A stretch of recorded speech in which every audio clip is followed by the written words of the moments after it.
ہم نے دیکھا ہے اس مزاج کو، ملائزم کے مزاج کو۔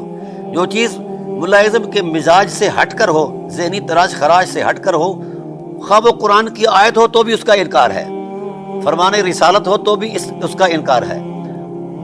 آج تک ہمارے مہربانوں نے، ہمارے مولویوں نے حدیث عمار کو قبول نہیں کیا، ذاتی بیٹھ کر تشریحات کرتے ہیں۔ 3 ٹائٹل دیے ہیں زبان رسالت نے جو تواتر سے ثابت ہیں، اور 2100 علماء اہل سنت کے اس پر دستخط ہیں۔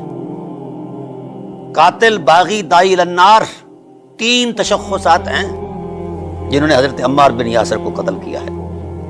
کس بنیاد پر قتل کیا ہے؟ کہ وہ علی کی حمایت میں آیا تھا، وہ خلیفہ برحق کی حمایت میں آیا تھا۔ ایک طرف تو یہ کہتے ہو جو خلیفہ برحق کی بات نہیں مانتا، جو خلیفہ برحق کی خلافت نہیں مانتا وہ کافر ہے۔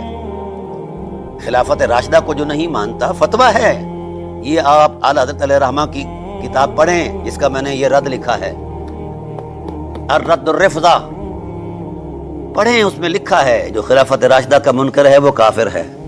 تو کیا مولا کائنات علیہ الصلوۃ والسلام خلیفہ راشد نہیں تھی؟ اس کو حیا کرنی چاہیے یار۔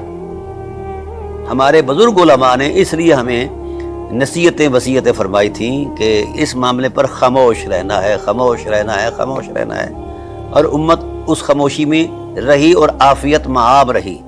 اب آپ لوگوں نے مل کر، کہیں طوطے مل کر کائیں کائیں کر رہے ہیں، کہیں کوے مل کر، کہیں کبوتر مل کر، تو یہ جو چیزیں چلا رہے ہیں تو اس کا مطلب یہ ہے کہ آپ خود ننگا کرنا چاہتے ہیں اپنے ننہال کو۔ ہمارا تو اس میں کوئی قصور نہیں، ہم تو وہی چیز پیش کریں گے جس کا وجود قرآن میں ہے اور حدیث میں ہے، یا سیرت کی مقتدر کتب کے اندر ہے، یا تاریخ کی مسلم اور اسٹیبلش ہسٹری کی مقتدر کتب کے اندر ہے۔ ہم وہی چیز بیان کر رہے ہیں، اپنی طرف سے ایک لفظ بولنا بھی ہم غلط سمجھتے ہیں۔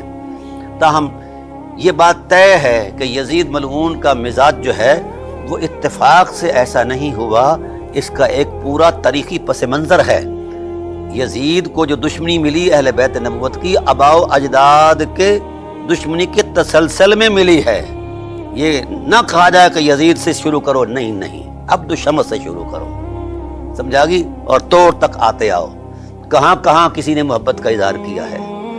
جو شخص رسول کے وجود کو برداشت نہیں کرتا وہ رسول کی آل کو کیسے برداشت کرے؟